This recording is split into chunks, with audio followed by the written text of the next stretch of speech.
নমস্কাৰ মই দেৱাশ্ৰী দাস আজি এই পোষ্টটো সোশ্যাল মিডিয়াত দিয়া মোৰ যথেষ্ট কাৰণ আছে কাৰণ সকলোৱে জানে যে মই বৃন্দাবন থিয়েটাৰৰ লগত জড়িত হৈ আছিলো মই নাটক কৰিও গৈ আছিলো কথাটো এনেকুৱা যে আজি পৰা যেতিয়া এগ্ৰিমেন্ট তেওঁলোকে কৰিব গৈছিলে তেতিয়া তেওঁলোকে মাত্ৰ দুখন কাগজ মোৰ ওচৰলৈ লৈ গৈছিলে যে এইখন এগ্ৰিমেন্ট পেপাৰ তোমালোকে সহি কৰা তুমি সহি কৰা তো মই সহিও কৰিলো সব ঠিকই চলি আছিলে তেওঁলোকে মানে যেতিয়া ৰিহাৰ্সেল চলি আছে তেওঁলোকে ধুনিয়াকে পইচা আমাক দি আছিলে গতিকে তেতিয়ালৈকে ঠিক আছে যেতিয়া আমি থিয়েটাৰৰ পৰা ওলাই আহিলো তাৰ পিছৰ পৰা তেওঁলোকৰ আৰম্ভ হৈ গ'ল যে আজি পইচা দিব নোৱাৰো কালি দিম কেতিয়াবা 10000 দিয়ে কেতিয়াবা 5000 দিয়ে কেতিয়াবা 20000 টকা দিয়ে হেনেকে মানে তেওঁলোকে চলাই আহিছিলে তাৰ পিছত কেতিয়াবা 50 দিয়ে তেনেকে চলি আহিছিলে তাৰ পিছত যেতিয়া দুৰ্গা পূজা পেন্ডেলত আমাক হিচাপখন পঠিয়াই যে তোমালোকৰ ইমানখিনি হিচাপ হৈছে আমি তেতিয়া হিচাপখন চাই পেলাই কৈছো যে এইখন মোৰ হিচাপ নহয় মোৰ হিচাপৰ লগত একেবাৰে নিমিলে তাৰ পিছত কত পইচা কাটিছে কি পইচা কাটিছে গোটেইখিনি যেতিয়া চালো তেতিয়া তেওঁলোকে ৰিটেনশন বুলি কিবা এটা কাটি থৈ দিছে সেই ৰিটেনশনটো মই সুধিলো সবকে সুধিলো যে ৰিটেনশনটো আসলতে কি হয় কাৰণ থিয়েটাৰত ইমান দিন থাকিলো জানো যে টিডিএছ আৰু নশো নমানি থিয়েটাৰত থাকে হেতু পৰম্পৰা কিন্তু ৰিটেনশন বোলা বস্তুটো এখন থিয়েটাৰত মই প্ৰথম পাইছো তাৰপিছত মই সবকে সুধিলো যে ৰিটেনশনটো আসলতে কি বস্তু তেওঁলোকে তাৰপিছত খবৰ পাইছো যে ৰিটেনশনটো আসলতে সেটিংছ আৰু লাইটৰ লৰা ৰাখি থোৱা হয় হেতু শেষত পেন্ডেলৰ শেষত দিয়া হয় হেতু আসলতে তেওঁলোকে যাতে কোনো ধৰণৰ তেনেকুৱা স্টেপস মানে পলাই যোৱা ধৰণৰ তেনেকুৱা কাম কৰিব নোৱাৰে সেই কাৰণে মানে ৰিটেনশনটো ৰাখি থোৱা হয় এতিয়া মোৰ প্ৰশ্ন হৈছে যে ৰিটেনশনটো আমাৰ শিল্পী বিলাকৰ কিয় ৰাখে যিসকল আৰ্টিষ্ট বেনাৰত কাম কৰি আছে সেই সকল আৰ্টিষ্ট জানো পলাই যাব মোৰ প্ৰশ্নটো হল এইটো আসলতে এটা গাত লাগা কথা যে যিসকল আৰ্টিষ্টে আমাক মানুহে চিনি পায় আমাক মানুহে চায় গতিকে আমি কিবা ধৰণৰ আমি যদি প্ৰবলেম পাও যে আজি ইয়াত থাকিবলৈ মন যোৱা নাই বহুত মানসিকভাৱে মই যথেষ্ট মই ইয়াত থাকিব পৰা নাই আমি ডেফিনেটলি মালিকক কৈ যাম থিয়েটাৰৰ গোটেই মানুহখিনিক কৈ যাম যেনেকে মই আজি কৈ আছো গতিকে আমি তেনেকে কৈ যাম কোনো ধৰণৰ পলুৱা ষ্টেপছ আমি নলওঁ গতিকে সেই ৰিটেনশনটো ৰাখি থোৱাটো আসলতে গাত লগা কথা হৈছে তাৰ পাছত দুৰ্গা পূজা পেন্ডেলতে তাৰপিছত কলো তেওঁলোকক গৈ পিনি যে আপোনালোকে প্লিজ কাইন্ডলি মোৰ এগ্ৰিমেন্টখন দেখুৱাওক তেওঁলোকে এগ্ৰিমেন্টখন সেই দুখন পাত যে মই সাইন কৰি থৈছিলো তাৰ মাজত তেওঁলোকে এক্সট্ৰাকে দুখন পেপাৰ টাৰ্মছ এণ্ড কণ্ডিশনৰ সোমাই ষ্টেপল কৰি দিছে তাৰ পিছত যেতিয়া সুধিছো এই দুখন কাগজ কেতিয়া সোমোৱালে কাৰণ এই দুখন কাগজ আজি যদি টাৰ্মছ এণ্ড কণ্ডিশনত এইবোৰ বস্তু লিখা থাকিলেহেঁতেন মই কোনো কাৰণত থিয়েটাৰত নাহিলোহেঁতেন মই বৃন্দাবন থিয়েটাৰত নাহিলোহেঁতেন তেওঁলোকে কৈছে তোমালোকে পঢ়িছিলা তুমি পঢ়ি পেলাইতো তোমালোকে সাইন কৰিছা তেতিয়া মই কৈছো সেক্ৰেটাৰীক যে আপুনি বেলেগৰ মানে ৰাতুল দাহতৰ বা জীবন দাহতৰ নিৰ্মল দাহতৰ আমাক এগ্ৰিমেন্টখন দেখাওক তেতিয়া বাও আছিলে বাৰ তাতো মানে বাকো এগ্ৰিমেন্টখন দেখুৱা হৈছিলে তেতিয়া কৈছিলো যে এগ্ৰিমেন্টখন দেখুৱাওক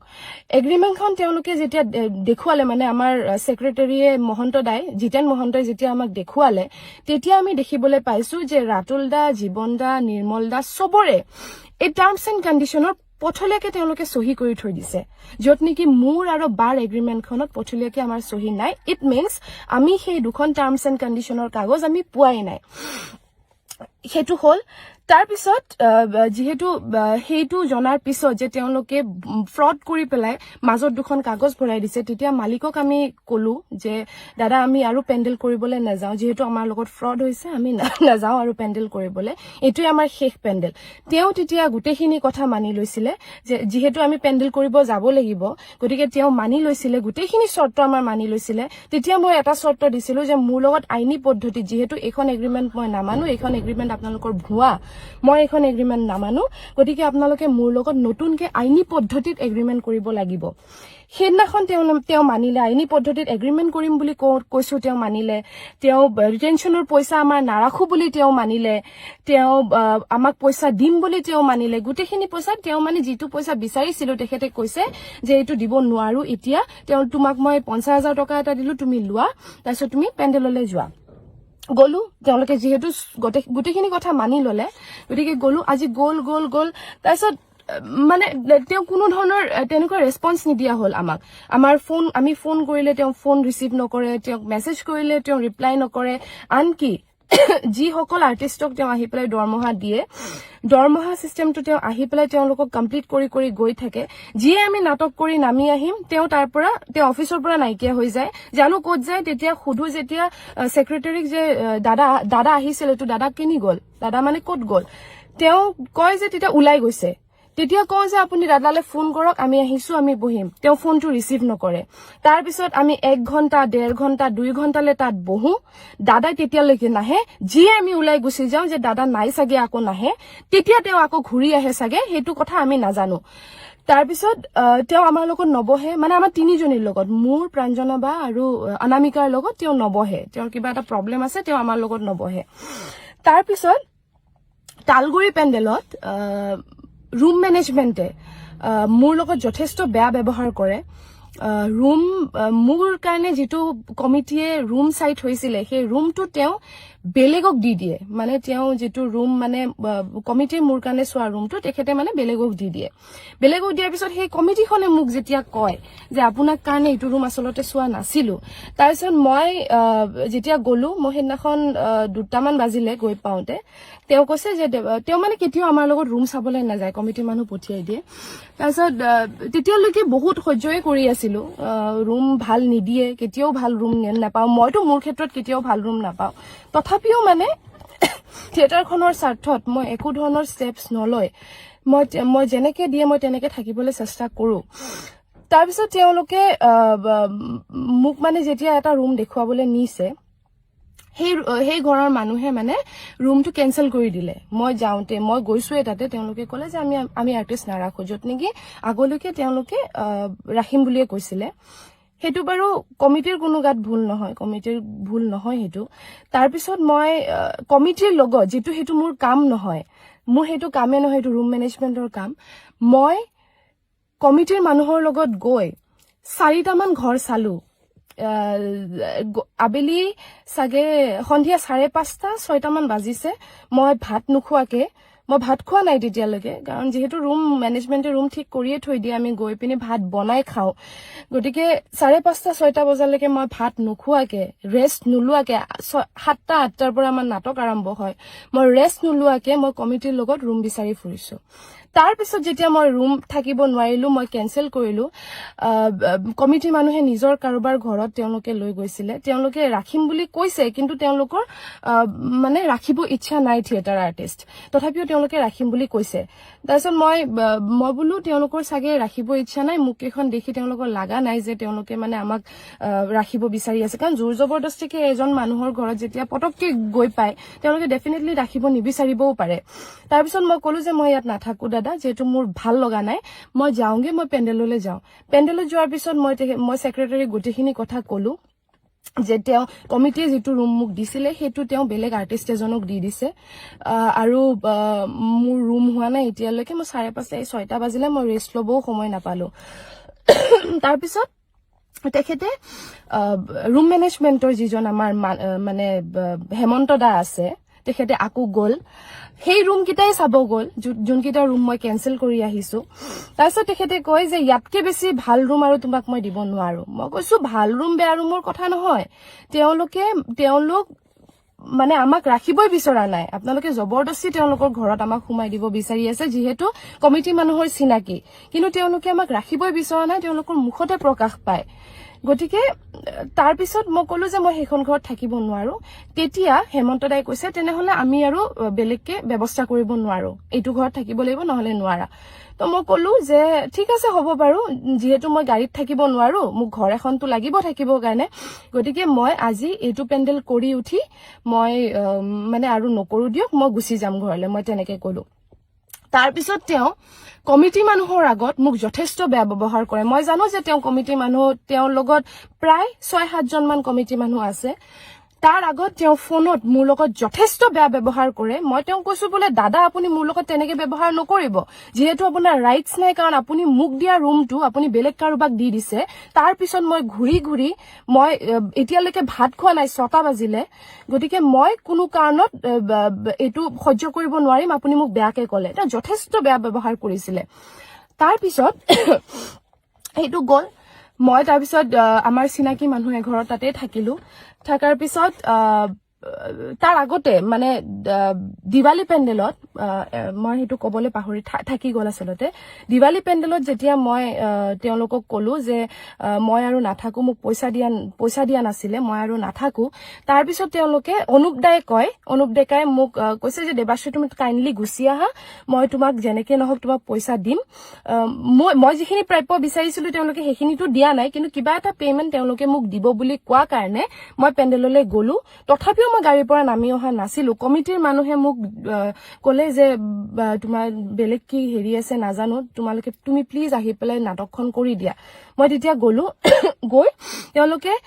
নাটকৰ শেষত মোৰ লগত হিচাপত বহে যত তেওঁলোকৰ হিচাপটো মিলা নাই মোৰ হিচাপটো মিলি আছিল তেওঁলোকে মোক পইচা এটা দিলে এমাউন্ট এটা তাৰ পিছত তেওঁলোকে মোক কয় মানে মহন্ত দা আমাৰ যেহেতু যিজন সেক্ৰেটাৰী হয় তেখেতে কৈছে যে এনেকুৱা যদি তুমি কৰি থাকা তোমাৰ যদি এনেকে যদি থাকিব ইচ্ছা নাযায় তোমাৰ যদি থাকিব প্ৰবলেম হৈছে তেনেহলে তুমি আগতীয়াকে কৈ দিবা এমাহ আগতে কলেও হ'ব তেতিয়া অনুপ ডেকাই তেতিয়া মাত দিয়ে যে এমাহ নহয় 10 দিন দিলেও হ'ব এনেকুৱা ধৰণৰ তেওঁ কথা কয় যেতিয়াও মই মাত দিয়া নাই যেহেতু মোক পইচা দিছে অকনমান থিয়েটাৰখনৰ স্বাৰ্থত মই থাকি দিলো তাৰ পিছত তালগুৰি পেণ্ডেলৰ এইটো কেছটো হ'ল তাৰ পিছত যেতিয়া তালগুৰি পেণ্ডেলৰ ৰাতি মানে মই যেতিয়া এইবোৰ মোৰ লগত হল কমিটিয়ে মোক বেয়া পোৱা হল কিবা হল এইবিলাক যথেষ্ট কিবা কিবি হৈ গল আৰু মানসিকভাৱে মানে মই ভাঙি পৰিছিলো যেহেতু না আমাৰ মালিকৰ কোনো ধৰণৰ ৰেসপন্স আছিলে না সেক্ৰেটাৰীৰ কোনো ধৰণৰ ৰেসপন্স আছিলে না ভাইস সেক্ৰেটাৰীৰ কোনো ধৰণৰ ৰেসপন্স আছিলে তেওঁলোকে যিমান পাৰে আৰু আমাক সন্মান নকৰা হৈ গল মানে সেইখন থিয়েটাৰে গতিকে মই তেওঁলোকক শো চলি থকাৰ সময়ত তেওঁলোকে যেতিয়া আকৌ হিচাপ পঠিয়াইছে ৰিটেনশনটো আকৌ কাটি পেলাই হিচাপ পঠিয়াইছে মই তেওঁলোকক কৈছো যে দাদা মোৰ তাত ৰেকৰ্ডিংও আছে মই কৈছো যে দাদা যেহেতু আপুনি 10 দিন বিচাৰিছিলে 10টা দিন যেহেতু আপুনি বিচাৰিছিলে গতিকে মই আজিৰ ডেটৰ পৰা আপোনাক 10টা দিন দিছো 3 তাৰিখে মোৰ সময় উকলিব 3 তাৰিখে মোৰ 10টা দিন শেষ হ'ব গতিকে 4 জানুৱাৰীৰ পৰা মই আৰু এখন থিয়েটাৰৰ লগত জড়িত হ'ব নিবিচাৰো কাৰণ মই যথেষ্টখিনি মেন্টেলি টৰ্চাৰ পাইছো আসলতে এখন থিয়েটাৰত আহি মোক না ৰুম মেনেজমেন্টৰ মানুহে ভালকে ট্ৰিট কৰে না মালিকে ভালকে ট্ৰিট কৰে না সেক্ৰেটাৰীয়ে কৰে না ভাইস সেক্ৰেটাৰীয়ে কৰে গতিকে মই এখন থিয়েটাৰৰ লগত জড়িত থাকিব নোৱাৰো যথেষ্ট মেন্টেল আসলতে হেৰিত ভুগিছো আৰু মই আৰু যেতিয়ালৈকে আপোনাৰ মাথাটো ঠিকে নাথাকে আপোনালোকে নাটক কৰিব নোৱাৰে মই যেহেতু মই এগৰাকী শিল্পী মই ডেফিনেটলি মই ভালকে নাটক কৰিব পালে মোক সেই মানে ভাল মেন্টেল ষ্টেটটো থকাটো মই আসলতে যথেষ্ট দৰকাৰী কিন্তু মোক তেওঁলোকে ইমানখিনি কষ্ট দিছে যে মই মানে ডায়লগ পাহৰি যোৱা হয় কেতিয়াবা কিবা ভাবি থাকো মানে প্ৰত্যেক ডেইলি মানে প্ৰথম দিনাখন যাও ৰুমৰ কাৰণে প্ৰবলেম লাষ্টৰ দিনাখন আহো পইচাৰ কাৰণে প্ৰবলেম কাজিয়া লাগি আৰু মানে মই সেই কাৰণে সিদ্ধান্ত এটা লৈছো যে মই আৰু এখন থিয়েটাৰৰ লগত জড়িত নহয় তাৰ পিছত সেইদিনাখনে ৰাতি ব্ৰাঞ্জনা বাই মই আমি পিপি লবলৈ গলো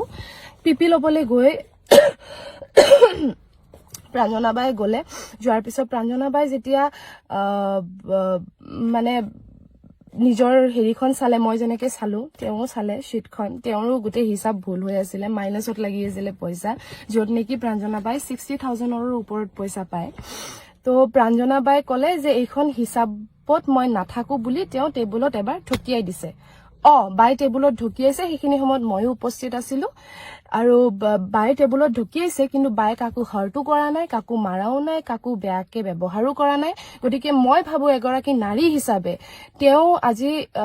আজি দুটি সন্তানৰ মাতৃ তেখেতে যথেষ্ট কষ্ট কৰি সিঙ্গল পেৰেন্ট হয় যেহেতু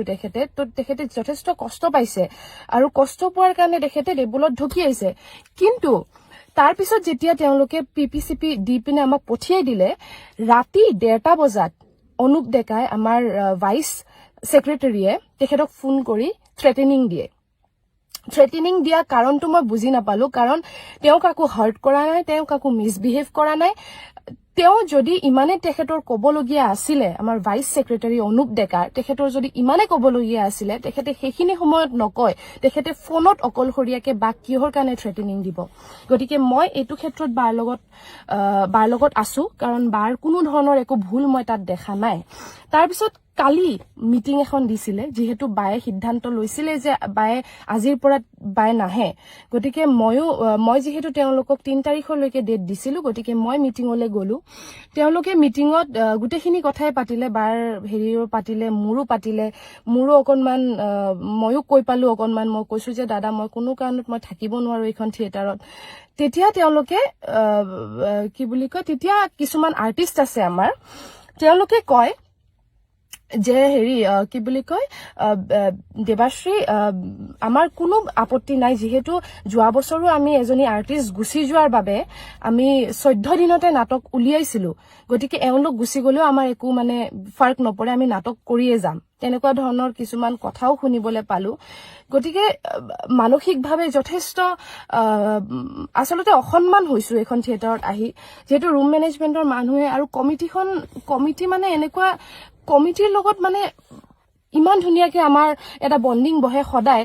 যেতিয়া আমি যাওঁ তেওঁলোকে আমাক কেতিয়াবা খানা খাবলৈ মাতে তেওঁলোকে আমাক যথেষ্ট ৰেসপেক্ট কৰে সেই কমিটিখনৰ আগত যেতিয়া ৰুম মেনেজমেন্টৰ মানুহ এটাই ইমান বেয়াকে ব্যৱহাৰ কৰিব এজনী আৰ্টিষ্টক যত নেকি মোৰ তাত কোনো ধৰণৰ ভুল নাই গতিকে মই সেই বস্তুটো মানি লব নোৱাৰো আৰু অনুপ ডেকাই যেহেতু মোক 10টা দিন বিচাৰিছিলে 3 তাৰিখে 3 জানুৱাৰী 2025 চনত মোৰ সেই 10 দিন শেষ হ'ব আৰু 4 নম্বৰ তাৰিখৰ পৰা মই থিয়েটাৰলৈ নাহো গতিকে মই এটোৱে কৈছো মই সকলো কমিটিক মই মোৰ এই ফেসবুকৰ পোষ্টৰ জৰিয়তে মই ক্ষমা বিচাৰিছো যে মই আপোনালোকৰ ওচৰলৈ যাব নোৱাৰিলো আসলে যথেষ্ট মেন্টেল প্ৰেছাৰ তেওঁলোকে বহাই দিছে মূৰত গতিকে নোৱাৰো আৰু বেয়া নাপাব আৰু পেন্ডেল জানো যে পেন্ডেল যথেষ্টখিনি বুক হৈ আছিল পিছলৈকে কিন্তু মানে আমি মোৰ ওচৰত ভাষা নাই যে মই কেনেকে আৰু সেই মানুহখিনিক ফেস কৰো কেনেকে সেই মানুহখিনিৰ লগত গৈ নাটক কৰো